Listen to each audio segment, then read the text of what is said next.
What up guys, it's time for me to apply for my first business credit card, the Amex Blue Business Plus. And I'm also going to be telling you why I think every single one of you guys can be approved for a business card even if you don't have an official business.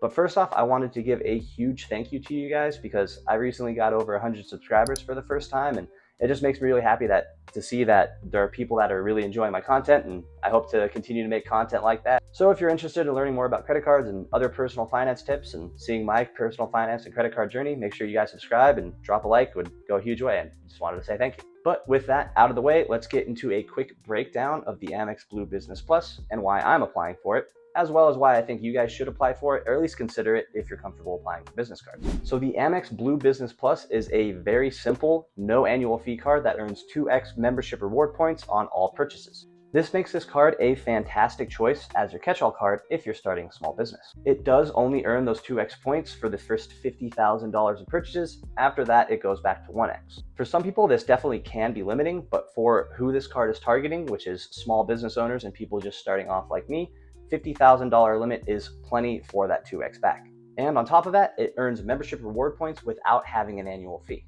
The reason why it's such a big deal that this is a no annual fee card that earns membership reward points is because if I ever choose to cancel my other Amex cards that do have annual fees on them, this card will keep my membership reward point balance alive.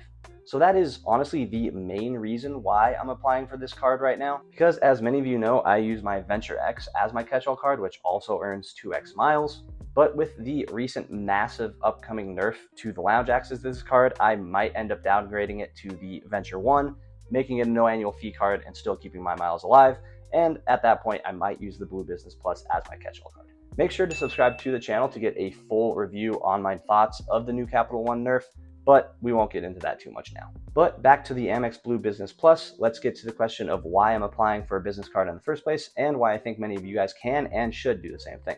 For those of you who watched my 2024 credit card roadmap video, you'll know that my plan was to actually apply for the Chase Inc. Unlimited card as my first business credit card. I actually got a killer targeted welcome offer for this card, and we'll get more into that later. So as you guys know, it's always really important to have a roadmap so you're able to do these things, but it's also important to be flexible because the credit card market is always changing. So here we are, and my first business card is hopefully going to be the Amex Blue Business Plus. But wait a minute, how can I apply for the Blue Business Plus if I don't have an official business? Well, my plan is to apply for this card under this social media business that I'm starting. But as you guys know from the start of this video, I'm currently only at about 100 subscribers on YouTube, so it's not like I'm bringing any profit yet. Also, I haven't taken any official steps in order to license this business through something like an LLC. So what is my plan to apply for this card, and why do I think you guys could do it as well if you wanted to? Well, I'm going to be applying for this card as a sole proprietor or a sole prop. This basically means that I am my own business. And this is why I think many of you out there, if not all of you, can apply for this card if you want. As a sole prop, you can qualify yourself as a business if you do anything on the side, such as DoorDash, flipping Pokémon cards, selling Jordans, or even if you just have an idea of a business that you'd like to start in the future.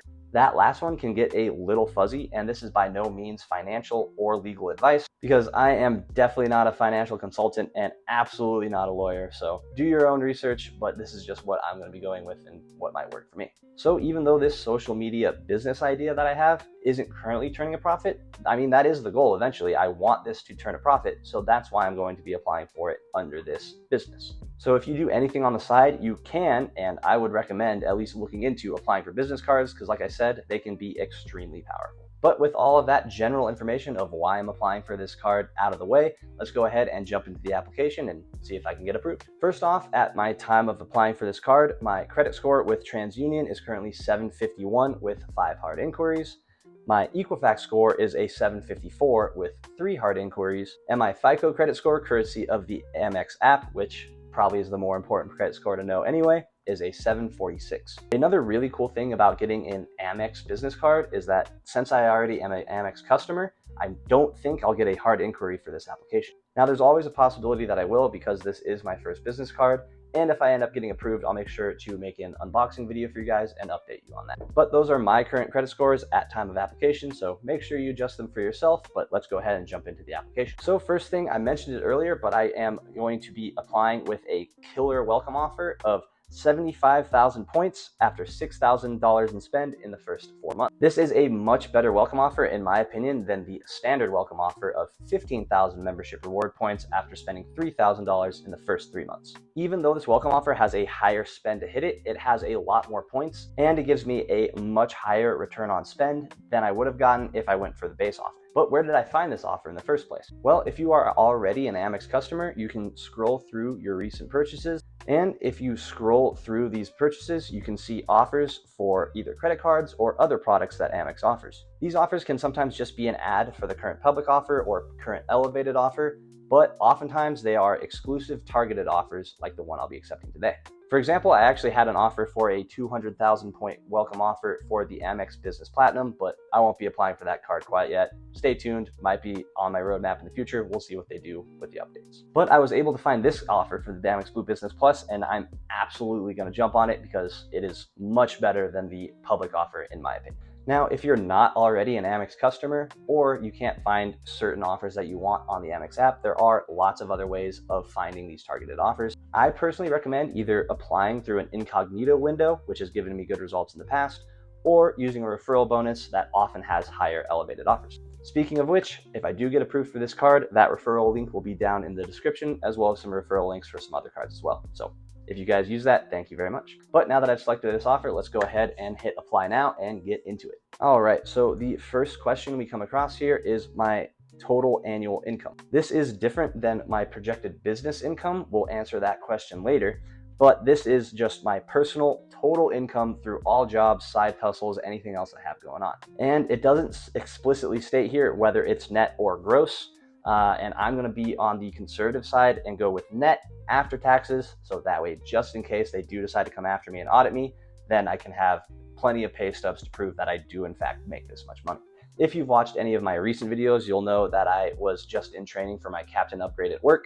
And I'm happy to report that it went well, got my upgrade, and I got my promotion as well. And so in the interest of transparency, I will be honest with you guys, and I think I'll probably bring in about $85,000 over the next year after taxes. But do keep in mind that all my previous cards that I've applied for, I've applied with numbers such as $60,000 and $50,000, and still got approved. So while it is really important to have a higher number here so they know you can pay off your card, it's still really important to give an accurate number in this box because they can always decide to audit you, and personally that's something that I want to avoid if I can. All right, but after that it instantly gets more complicated as we get to our business's legal name. Now, as this is my first business credit card application, it is kind of intimidating to see this because, like I said, I'm not turning a profit on this social media business yet. And it does honestly kind of feel weird to call this a business, but as far as America's legal definition of a business, it absolutely is. And as far as what my business's legal name is, since I'm applying as a sole proprietor, my business's legal name is just my legal name. So we'll go ahead and enter that in there. Next is the business name on card. This one you can get a little more creative with. It's just the name of the business that you want printed on the card, but I just decided to throw my legal name on there as well just to avoid any complication. Next, it's asking about a DBA. I'm going to select no because once again, I will be applying as a sole proprietor, so my business's legal name and its preferred name is both my name. Next question is gross estimated business income. So this is another spot where this application gets a little bit sticky because, again, I'm not turning a profit yet. Go ahead and subscribe. But this is an estimate, not necessarily what I've made so far. And because of you guys, I am starting to grow this channel a little. So I do think I might be able to start turning a little bit of a profit here in the next year. So I think I can honestly throw a small number in here because I think that over the next year, I will probably become profitable.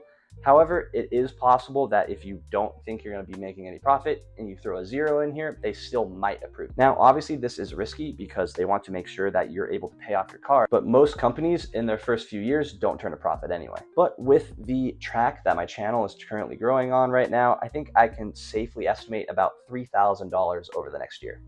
Hopefully, at least. Next is the role in the company, and as a sole proprietor, I'm going to put myself down as the owner. I think you could probably put yourself down as pretty much anything here. As a sole prop, I don't think it matters a whole bunch, but I'm going to call myself the owner at least. And that actually looks like it's the last bit of information that I have to fill out. I was expecting to have to punch in my social security number in place of an ISN, but since I'm applying through the Amex app on my phone, I'm betting that it's probably already in there, so that's probably why I haven't had to enter it. But just so you guys know, if you do end up applying for a business card, either with Amex or someone else, if you're applying as a sole prop, instead of a ISN number, you're just going to be giving them your social security number instead. And they'll check your credit on a personal level just like they would for any other card. All right, anyway, guys, it is time to go ahead and hit submit and see what happens. All right, it's letting me add a card, which is probably a good sign, but it started me on the bottom of the page for some reason. I'm approved. Awesome. Oh, that's so cool. Okay, that's actually so cool. I was a little nervous for this with it being a business card and all, but it's really cool to see that I've been approved for this, and honestly, it kind of makes this whole YouTube thing that I'm doing right now even feel a little bit more official. So it feels great, and it's really awesome that I've been able to be approved. Also, I haven't gotten any notifications that I've had any more hard inquiries on any of my accounts, so fingers crossed, but it looks like I just got a soft pull and was able to get approved for this. But anyway, guys, thanks for watching. I hope it helps. If you have any questions about business cards or application for business cards or anything like that, make sure to leave them in the comments and I'll try to get to them. And as always, to help this business grow, make sure you guys subscribe and drop a like on your way out. But really appreciate you watching. I hope you enjoyed, and I'll see you guys next time.